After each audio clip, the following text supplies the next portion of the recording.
Very special good evening to all of you. स्वागत है आपका हमारे चैनल स्टडी विद अभिमान में। आज मैं आप लोगों के लिए यूपी पॉलिटेक्निक एंट्रेंस एग्जाम 2021 के लिए साइंस में केमिस्ट्री का चैप्टर 3 लेकर आया हूँ। तो चैप्टर का नाम क्या है? चैप्टर का नाम है रासायनिक संयोग के नियम, जिसे हम इंग्लिश में बोलेंगे लॉज ऑफ केमिकल कॉम्बिनेशन। और ये आपके इस चैप्टर का पार्ट 1 है। तो मैं आप लोगों को बता दूं, ये जो आपका चैप्टर है रासायनिक संयोग के नियम, ये चैप्टर आप लोगों के एंट्रेंस एग्जाम के पॉइंट ऑफ व्यू से इंपॉर्टेंट चैप्टर है। आपके एंट्रेंस एग्जाम में इस चैप्टर से क्वेश्चंस पूछे जाते हैं। और मैं आप लोगों को बता दूं कि मैं आप लोगों को इस चैप्टर के डायरेक्ट क्वेश्चंस को सॉल्व करवाने वाला हूं। वहीं पे मैं आपको सभी कॉन्सेप्ट डिटेल में बता दूंगा। तो चैप्टर को स्टार्ट करने से पहले मैं आप लोगों को बता दूं कि मैं आप लोगों के पूरे एंट्रेंस एग्जाम की प्रिपरेशन करवाने वाला हूं, वो भी एकदम फ्री में। आपको कुछ नहीं करना, बस चैनल को सब्सक्राइब कर लेना है और अपनी स्टडी स्टार्ट कर लेनी है। और जिन लोगों ने अभी तक हमारे दूसरे चैनल को सब्सक्राइब नहीं किया है, तो उस चैनल की लिंक मैंने आप लोगों को डिस्क्रिप्शन बॉक्स में दे दी है। आप वहां से जाकर उस चैनल को सब्सक्राइब कर सकते हैं। मैं बहुत ही जल्द अपने दूसरे चैनल पर भी पॉलिटेक्निक एंट्रेंस एग्जाम के लिए क्लासेस स्टार्ट करने वाला हूं।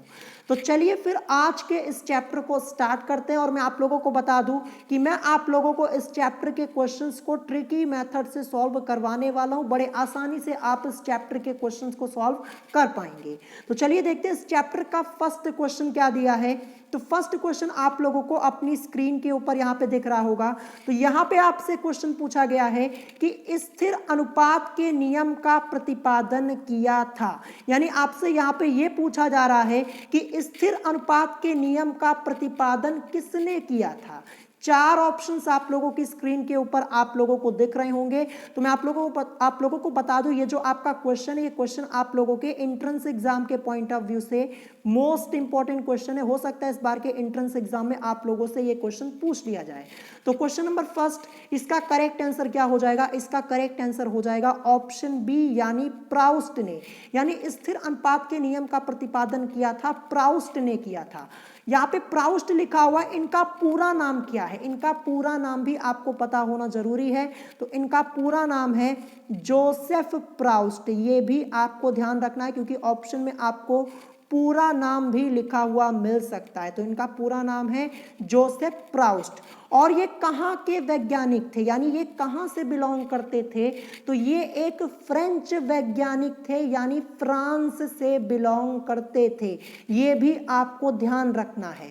तो स्थिर अनुपात के नियम का प्रतिपादन किया था जोसेफ प्राउस्ट ने किया था।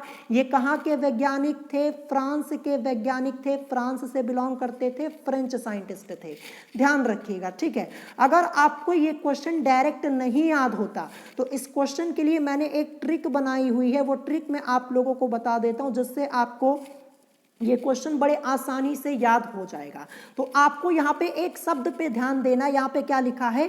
स्थिर लिखा हुआ है ना, तो आपको इसी शब्द पे ध्यान देना है।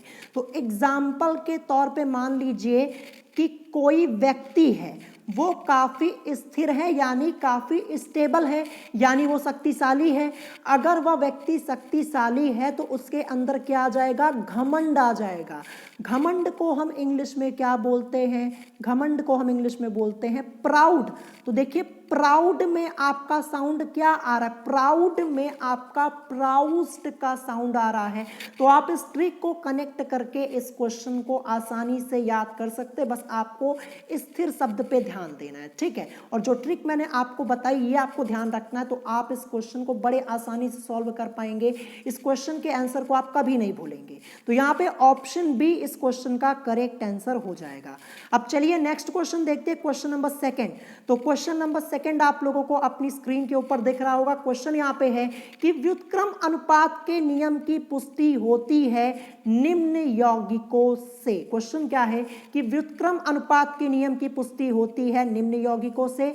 4 ऑप्शंस आप लोगों की स्क्रीन के ऊपर आप लोगों को दिख रहे होंगे और ये क्वेश्चन आप लोगों के यूपी पॉलिटेक्निक एंट्रेंस एग्जाम 2008 में ऑलरेडी पूछा जा चुका है। क्वेश्चन ये भी आपका मोस्ट इंपॉर्टेंट है, दोबारा भी आप लोगों से पूछा जा सकता है, क्वेश्चन आपका रिपीट हो सकता है।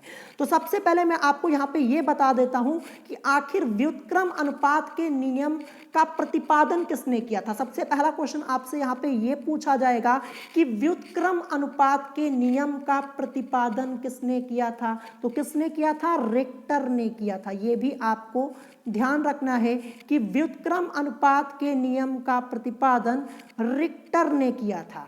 रिक्टर का पूरा नाम क्या है?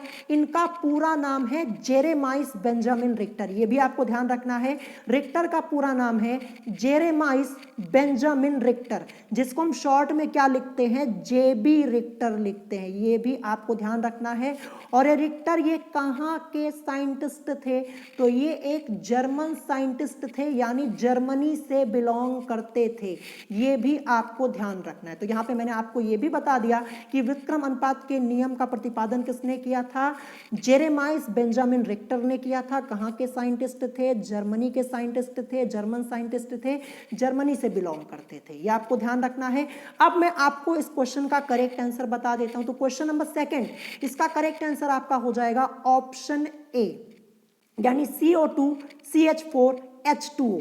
CO2 से हमारा मतलब कार्बन डाइऑक्साइड, CH4 से हमारा मतलब मीथेन और H2O से हमारा मतलब क्या हो जाएगा? जल हो जाएगा, यानी वाटर हो जाएगा। ठीक है, तो आपको ध्यान रखना, जब भी आपसे ये क्वेश्चन पूछा जाए कि व्युत्क्रम अनुपात के नियम की पुष्टि होती है निम्न यौगिकों से, या फिर ऐसे आपसे पूछा जाए कि व्युत्क्रम अनुपात के नियम की पुष्टि किन यौगिकों से होती है, तो आपको ध्यान रखना जहां पे कार्बन डाइऑक्साइड, मीथेन और जल साथ में लिखा हुआ मिले वही आपका करेक्ट आंसर होगा।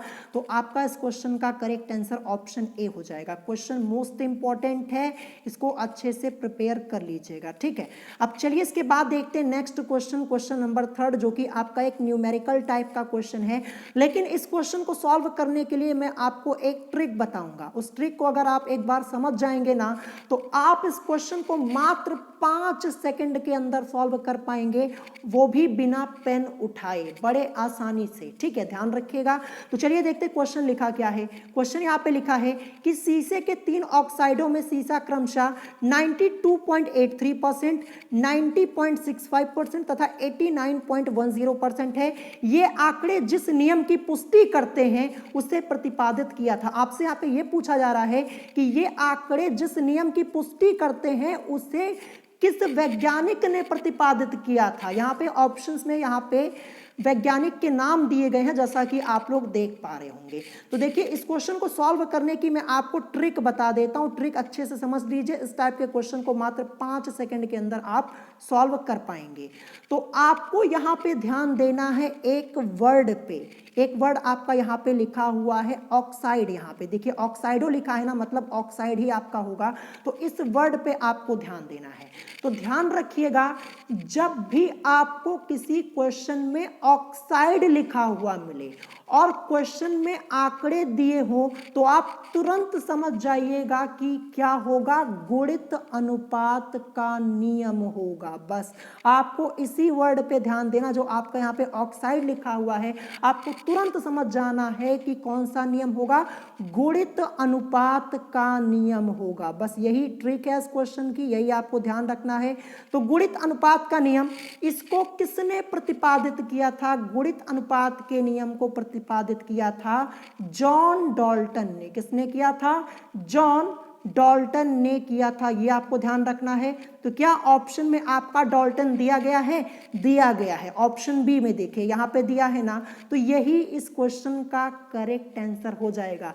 ये आंकड़े जिस नियम की पुष्टि करते हैं उसे प्रतिपादित किया था, ये आपसे पूछा गया था।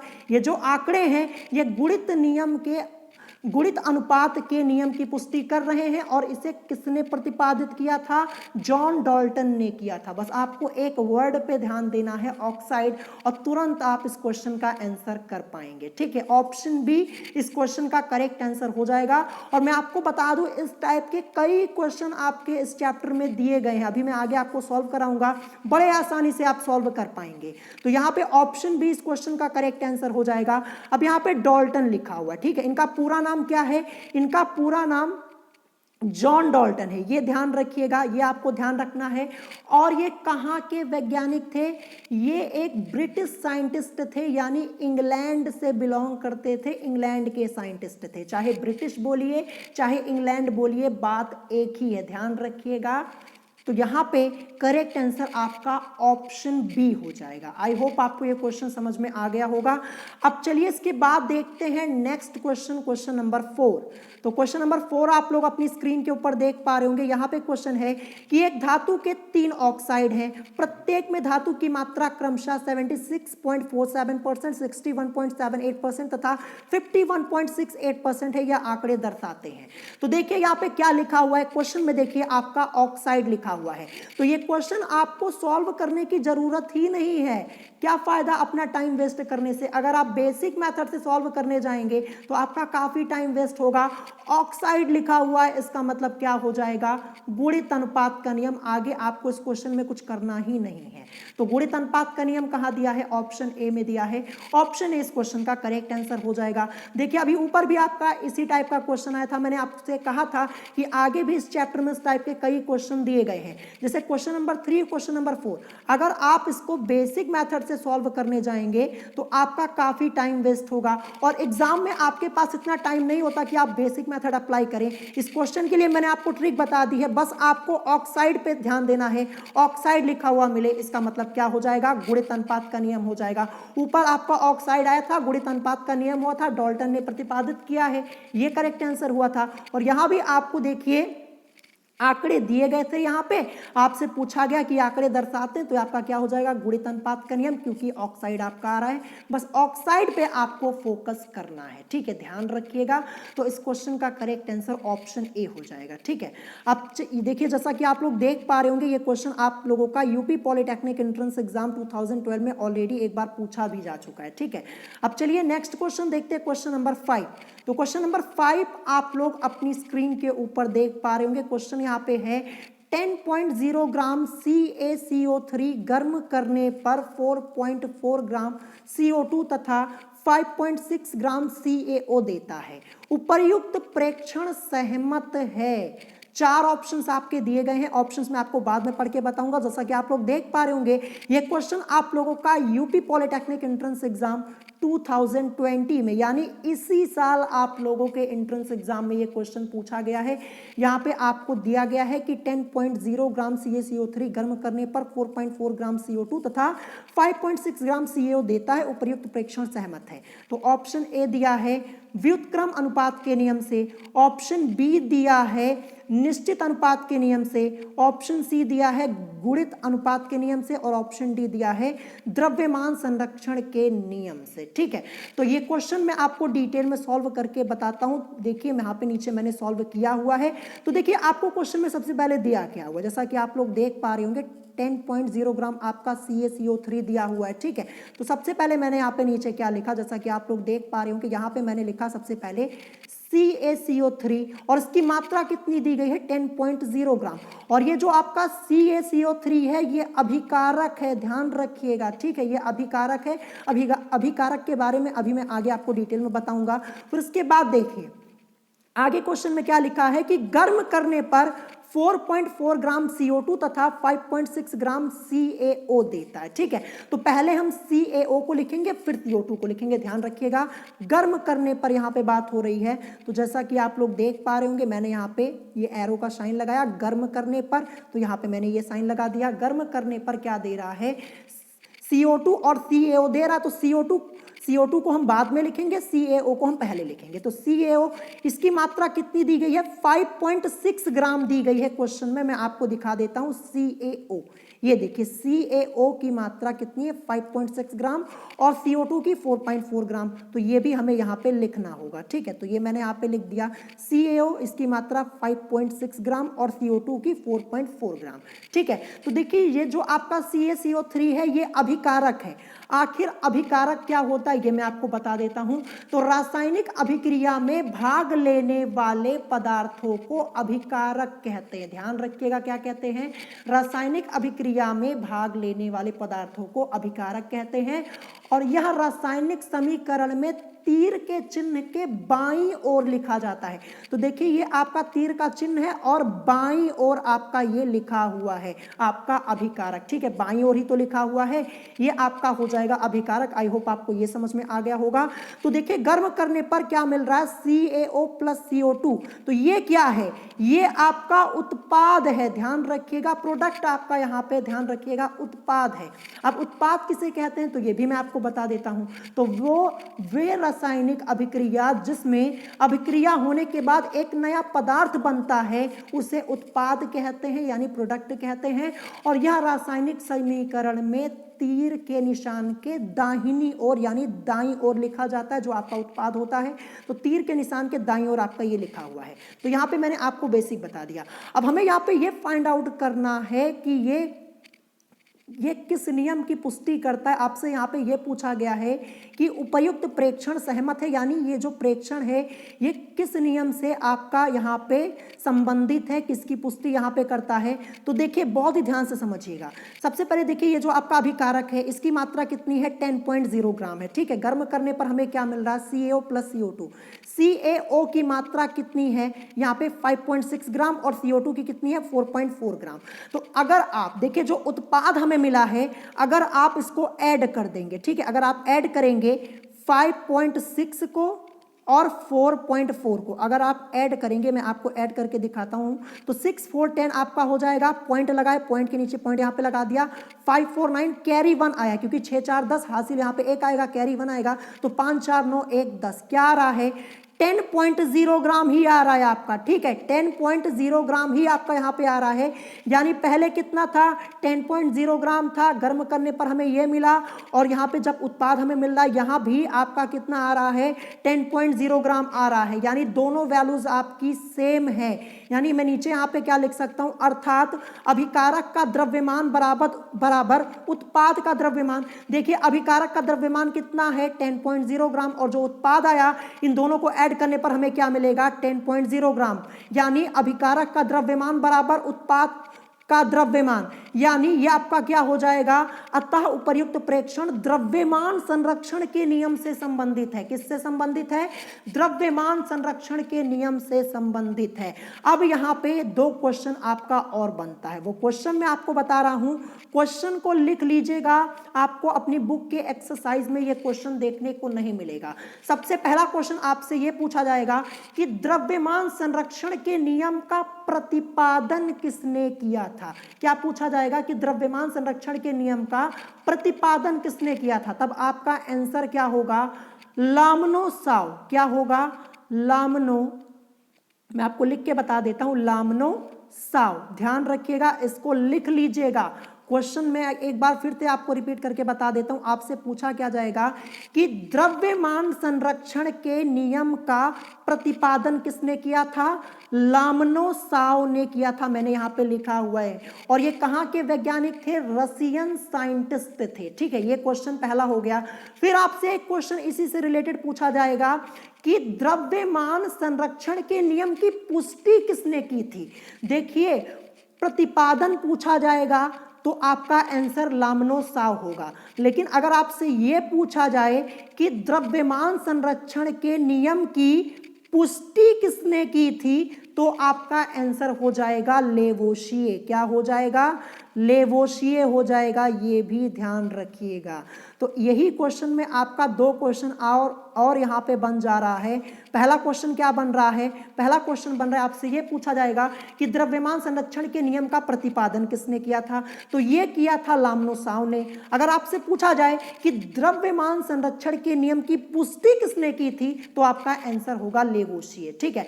अब मैं आपको यहाँ पे द्रव्यमान संरक्षण के नियम के बारे में कुछ बता देता हूं।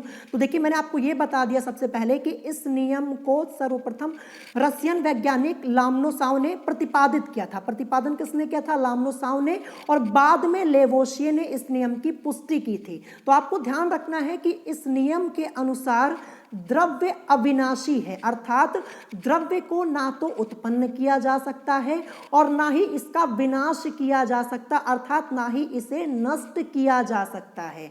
अतः किसी रासायनिक अभिक्रिया में परिवर्तन के उपरांत भी द्रव्य का कुल द्रव्यमान उतना ही रहता है जितना अभिक्रिया के पूर्व था, अभिक्रिया से पूर्व था। यह आपको ध्यान रखना है। तो अभी मैंने आपको लाइन क्या बताई, मैंने आपको बताया द्रव्यमान संरक्षण के नियम में कि किसी भी रासायनिक अभिक्रिया में परिवर्तन के उपरांत यानी परिवर्तन होने के बाद, आपको ध्यान रखना है किसी भी रासायनिक अभिक्रिया में परिवर्तन के उपरांत भी द्रव्य का कुल द्रव्यमान उतना ही रहता है जितना अभिक्रिया से पूर्व था। तो देखिए अभिक्रिया से पूर्व इसका द्रव्यमान क्या था, 10.0 ग्राम था। फिर देखिए यहाँ पे अभिक्रिया होने के बाद, परिवर्तन होने के बाद भी हमें यहाँ पे अगर हम इसको ऐड करेंगे तो यहाँ पे कितना मिल रहा है द्रव्यमान, 10.0 ग्राम मिल रहा है। ये आपका कौन सा नियम हो जाएगा, द्रव्यमान संरक्षण का नियम हो जाएगा। आई होप आपको ये क्वेश्चन समझ में आ गया होगा। मैंने आपको काफी डिटेल में बताया, अभिकारक उत्पाद के बारे में भी बता दिया। तो इस क्वेश्चन का करेक्ट आंसर क्या हो जाएगा, इस क्वेश्चन का करेक्ट आंसर हो जाएगा ऑप्शन डी यानी द्रव्यमान संरक्षण के नियम से। आई होप आपको ये क्वेश्चन समझ में आया होगा। बहुत ही अच्छा क्वेश्चन है, इसकी प्रैक्टिस कर लीजिएगा। इस टाइप के क्वेश्चंस आप लोगों से जरूर पूछे जाते हैं। बस आपको इतना ध्यान रखना है द्रव्यमान संरक्षण के नियम में, सबसे पहले आपको यह ध्यान रखना है कि जो द्रव्य है वो अविनाशी है, अर्थात द्रव्य को ना ही उत्पन्न किया जा सकता है और ना ही इसका विनाश किया जा सकता है, अर्थात ना ही इसको नष्ट किया जा सकता है। आपको ध्यान रखना है किसी भी रासायनिक अभिक्रिया में परिवर्तन के उपरांत भी द्रव्य का कुल द्रव्यमान उतना ही रहता है जितना अभिक्रिया से पूर्व था। देखिए अभिक्रिया से पूर्व यहाँ पे 10.0 ग्राम यहाँ पे द्रव्यमान था और अभिक्रिया के बाद परिवर्तन होने के बाद भी हमें यहाँ पे इनको ऐड करेंगे तो 10.0 ग्राम यहाँ पे मिल रहा है, यानी क्या हो जाएगा, द्रव्यमान संरक्षण का नियम। आई होप आपको ये क्वेश्चन समझ में आ गया होगा। अब चलिए इसके बाद देखते हैं नेक्स्ट क्वेश्चन आपका यहाँ पे क्या दिया हुआ है। तो नेक्स्ट क्वेश्चन आपका यहाँ पे दिया है क्वेश्चन नंबर 6। क्वेश्चन नंबर 6 आप लोगों को अपनी स्क्रीन के ऊपर दिख रहा होगा। क्वेश्चन आपसे यहाँ पे पूछा गया है कि आयतनों के संयोग का नियम किसने प्रतिपादित किया था। ये भी आपका मोस्ट इंपॉर्टेंट क्वेश्चन है। क्या पूछा गया है कि आयतनों के संयोग का नियम किसने प्रतिपादित किया था। 4 ऑप्शंस आप लोगों की स्क्रीन के ऊपर आप लोगों को यहाँ पे दिख रहे होंगे। तो इस क्वेश्चन का करेक्ट आंसर क्या हो जाएगा, इस क्वेश्चन का करेक्ट आंसर आपका हो जाएगा ऑप्शन सी यानी गैलुसैक ने। आयतनों के संयोग का नियम किसने प्रतिपादित किया था, गैलुसैक ने किया था। अब गैलुसैक का पूरा नाम क्या है, इनका पूरा नाम है जोसेफ लुइस गैलुसैक। मैं आपको लिख के बता देता हूं। देखिए गैलुसैक तो यहां पे लिखा ही हुआ है, इसके पहले इनका नाम क्या था, जोसेफ लुइस। ठीक है, जोसेफ लुइस, आपको ध्यान रखना है जोसेफ लुइस, फिर इसके बाद गैलुसैक तो यहाँ पे लिखा हुआ। तो इनका पूरा नाम क्या है, जोसेफ लुइस गैलुसैक। आपको ऑप्शन में पूरा नाम भी लिखा हुआ मिल सकता है। और ये कहाँ के साइंटिस्ट थे, कहाँ से बिलोंग करते हैं, कहाँ से बिलोंग करते थे, ये आपको ध्यान रखना है। तो ये एक फ्रेंच साइंटिस्ट थे, फ्रांस से बिलोंग करते थे, ये भी आपको ध्यान रखना है। ऑप्शन सी इस क्वेश्चन का करेक्ट आंसर हो जाएगा। चलिए नेक्स्ट क्वेश्चन देखते हैं, क्वेश्चन नंबर 7। क्वेश्चन नंबर 7 आप लोगों को अपनी स्क्रीन के ऊपर दिख रहा होगा। क्वेश्चन यहाँ पे है कि कार्बन 2 ऑक्साइड बनाता है जिनमें क्रमशः 42.8% तथा 27.27% कार्बन है, वह उदाहरण है। देखिए फिर से आपका यहाँ पे क्या आ रहा है, ऑक्साइड आ रहा है। क्या आ रहा है, OXIDE, ऑक्साइड आ रहा है। और मैंने आपको क्या बताया था कि जहां आपको ऑक्साइड लिखा हुआ मिले और आपको आंकड़े दिए हो तो आपका क्या हो जाएगा करेक्ट आंसर, गुणित अनुपात का नियम। एक ही शब्द आपको यहां पे ध्यान देना है, ऑक्साइड। ऑक्साइड लिखा, इसका मतलब गुणित अनुपात का नियम। ऑप्शन सी इस क्वेश्चन का करेक्ट आंसर हो जाएगा। तो कितनी आसानी से हमने इस क्वेश्चन को सॉल्व कर लिया। अगर आप बेसिक मेथड से सॉल्व करने जाते तो आपका काफी टाइम वेस्ट होता। अगर आप बेसिक मेथड से लगाएंगे ना तो आपको पूरी कैलकुलेशन करनी होगी, काफी टाइम वेस्ट होगा। तो ध्यान रखिएगा यही मेथड आपके लिए ज्यादा अच्छा होगा। आसानी से आप क्वेश्चन का आंसर भी कर पाएंगे, मात्र 5 सेकेंड के अंदर आप आंसर कर पाएंगे। आपको सिर्फ यहाँ पे ऑक्साइड पे ध्यान देना था। ऑक्साइड आ रहा है, इसका मतलब देखिए ऑक्साइड आ रहा है और आपको यहाँ पे आंकड़े दिए हुए हैं, तो बड़े आसानी से आप अपना आंसर कर पाएंगे। इस क्वेश्चन का करेक्ट आंसर ऑप्शन सी यानी गुणित अनुपात के नियम का। अब चलिए नेक्स्ट क्वेश्चन देखते हैं, क्वेश्चन नंबर 8। तो क्वेश्चन नंबर 8 आप लोगों को अपनी स्क्रीन के ऊपर दिख रहा होगा। यहाँ पे क्वेश्चन है कि तांबे के ऑक्साइडों में क्रमशः 88.7% तथा 78.8% तांबा है, इनसे नियम प्रतिपादित होता है। फिर से आपका यहाँ पे ऑक्साइड आया हुआ है, जैसा कि आप लोग यहाँ पे देख पा रहे होंगे, यहाँ पे आपका ऑक्साइड दिया हुआ है, ठीक है, लिखा हुआ है। तो देखिए आपको यहाँ पे आंकड़े भी दिए गए हैं। यहाँ पे लिखा है कि तांबे के ऑक्साइडों में क्रमशः 88.7% तथा 78.8% तांबा है, इनसे नियम प्रतिपादित होता है। तो जब ऑक्साइड आ रहा है तो क्या हो जाएगा, गुणित अनुपात का नियम हो जाएगा। ऑप्शन भी इस क्वेश्चन का करेक्ट आंसर हो जाएगा। कितने आसानी से हमने आंसर कर लिया। यहाँ पे यूपी पॉलिटेक्निक एंट्रेंस एग्जाम 2006 में आपका ये क्वेश्चन पूछा गया है। तो ये ट्रिक आपकी बेस्ट है। अगर आप इस ट्रिक को फॉलो करेंगे तो बड़े आसानी से इस टाइप के क्वेश्चन को सॉल्व कर पाएंगे। ये हमारा यहाँ पे तीसरा क्वेश्चन आया हुआ है इस ट्रिक से रिलेटेड। आपको यहाँ पे बस ऑक्साइड इसी शब्द पे ध्यान देना है, ऑक्साइड लिखा हो और आपको यहाँ पे आंकड़े दिए हो तो बड़े आसानी से आप समझ जाइएगा कि आपका क्या होगा, गुणित अनुपात का नियम होगा। आई होप आपको ये क्वेश्चन अच्छे से समझ में आ गया होगा और इस क्वेश्चन की ट्रिक भी आपको समझ में आ गई होगी। अब चलिए इसके बाद देखते हैं next question, question number 9। Question number 9 आपको अपनी स्क्रीन के ऊपर दिख रहा होगा। क्वेश्चन है कि नाइट्रोजन तथा ऑक्सीजन की क्रिया से 5 oxide N2O, NO, N2O3, N2O4 तथा N2O5 बनते हैं। यह इस नियम की पुष्टि करता है, यानी ये किस नियम की पुष्टि करता है आपको यहाँ पे बताना है। तो देखिए यहाँ पे ध्यान से देखिए, यहाँ पे ऑक्साइड आपका आ रहा है ना, ऑक्साइड आपका आ रहा है, बस आपको यही ध्यान देना है। और आपको यहाँ पे क्वेश्चन में लिखा क्या है, क्वेश्चन में लिखा है नाइट्रोजन तथा ऑक्सीजन की क्रिया से 5 oxide N2O, NO, N2O3, N2O4 तथा N2O5 बनते हैं। और आपसे पूछा गया कि यह किस नियम की पुष्टि करता है। तो ऑक्साइड आ रहा है, इसका मतलब क्या हो जाएगा, गुणित अनुपात का नियम। बड़े आसानी से आप यहाँ पे आंसर कर पाएंगे। बस आपको इसी शब्द पे ध्यान देना है। ऑक्साइड अगर आपको लिखा हुआ मिले तो क्या हो जाएगा, आपका गुणित अनुपात का नियम। ऑप्शन सी इस क्वेश्चन का करेक्ट आंसर हो जाएगा। कितनी आसानी से हमने इस क्वेश्चन को सॉल्व कर लिया। अगर बेसिक मेथड लगाएंगे तो आपका टाइम भी वेस्ट होगा और क्वेश्चन में आपसे गलती भी हो जाएगी। और ये ट्रिक आपकी 100% वर्क करती है, सभी क्वेश्चन पे ध्यान रखिएगा। अब चलिए इसके बाद देखते हैं next question, question number 10। Question number 10 आपसे पूछा गया है कि यौगिक के किस युग्म द्वारा गुणित अनुपात के नियम की पुष्टि नहीं होती। नहीं की बात यहाँ पे हो रही है, ध्यान रखिएगा। क्वेश्चन पूछा गया है कि यौगिक के किस युग्म द्वारा गुणित अनुपात के नियम की पुष्टि नहीं होती।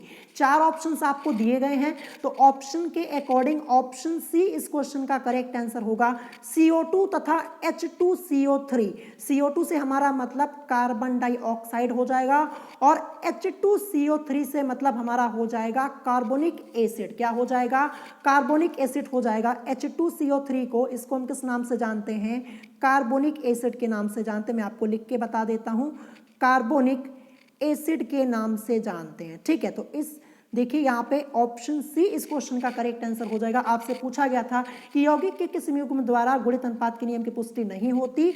तो CO2 यानी कार्बन डाइऑक्साइड तथा H2CO3 यानी कार्बोनिक एसिड, ये इस क्वेश्चन का करेक्ट आंसर हो जाएगा। क्वेश्चन इंपॉर्टेंट है। अब चलिए इसके बाद देखते हैं नेक्स्ट क्वेश्चन, क्वेश्चन नंबर 11। तो क्वेश्चन नंबर 11 आपका यहाँ पे दिया है, कार्बन तथा ऑक्सीजन 2 यौगिक CO तथा CO2 बनाते हैं।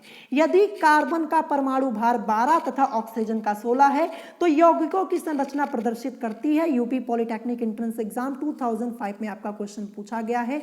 4 ऑप्शंस आपके दिए गए हैं। तो जो ट्रिक अभी ऊपर मैंने आपको बताई थी, इस क्वेश्चन में भी आपकी वो ट्रिक वर्क करेगी। देखिए यहाँ पे क्या कह रहा है कि कार्बन तथा ऑक्सीजन 2 यौगिक CO तथा CO2 बनाते। CO2 मतलब कार्बन डाइऑक्साइड।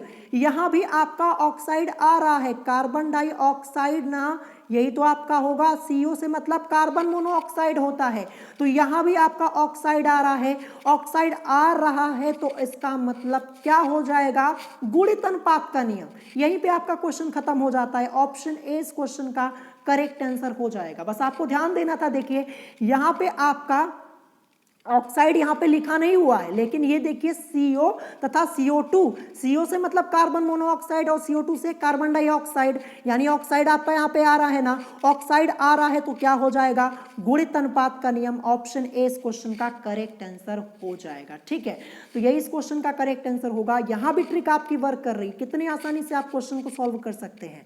अब चलिए नेक्स्ट क्वेश्चन देखते हैं, क्वेश्चन नंबर 12। आपसे यहाँ पे पूछा गया कि व्युत्क्रम अनुपात के नियम का प्रतिपादन किया था, ये तो अभी मैंने आपको स्टार्टिंग में ही बता दिया था। तो व्युत्क्रम अनुपात के नियम का प्रतिपादन किसने किया था, ये किया था रिक्टर ने। रिक्टर का पूरा नाम क्या है, जेरेमाइस बेंजामिन रिक्टर, जिसको शॉर्ट में हम क्या लिखते हैं, JB रिक्टर लिखते हैं। ठीक है, जे से मतलब जेरेमाइस, बी से बेंजामिन और आपका रिक्टर तो यहाँ पे लिखा ही हुआ है। तो व्युत्क्रम अनुपात के नियम का प्रतिपादन किसने किया था, जेरेमाइस बेंजामिन रिक्टर। ये जो रिक्टर थे ये कहाँ के साइंटिस्ट थे, जर्मन साइंटिस्ट थे, जर्मनी से बिलोंग करते थे, ये भी आपको ध्यान रखना है। तो ऑप्शन डी इस क्वेश्चन का करेक्ट आंसर हो जाएगा। क्वेश्चन आपका मोस्ट इंपॉर्टेंट है। अब चलिए देखते हैं नेक्स्ट क्वेश्चन, क्वेश्चन नंबर 13, जो कि आज का हमारा यहाँ पे लास्ट क्वेश्चन है। क्वेश्चन यहाँ पे है कि गुणित अनुपात के नियम को निरूपित करने वाले यौगिकों का सही युग्म आपको बताना है। ठीक है, गुणित अनुपात के नियम को निरूपित करने वाले यौगिकों का युग्म है। तो 4 ऑप्शंस आपके यहाँ पे दिए गए हैं। तो इस क्वेश्चन का करेक्ट आंसर आपका हो जाएगा CO और CO2, ये आपका हो जाएगा।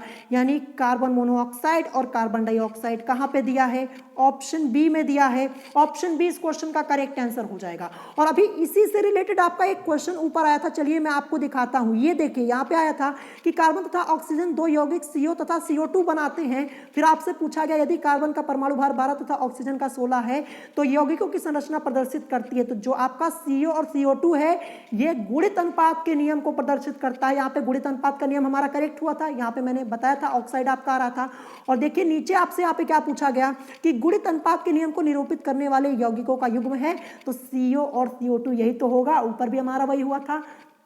तो ऑप्शन बी आपका इस क्वेश्चन का करेक्ट आंसर हो जाएगा। ठीक है, तो आज की इस वीडियो में मैंने आपको यहाँ पे टोटल 13 क्वेश्चन सॉल्व कराए हुए हैं।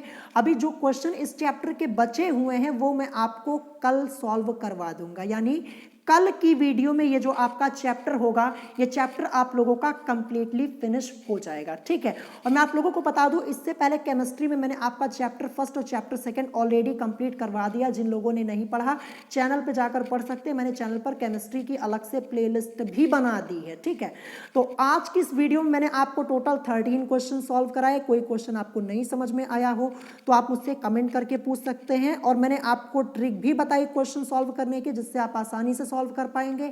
अगर आपको ट्रिक पसंद आई हो तो कमेंट करके मुझे जरूर बताइएगा। तो आज की वीडियो में इतना ही, मिलेंगे नेक्स्ट वीडियो में। Thanks for watching.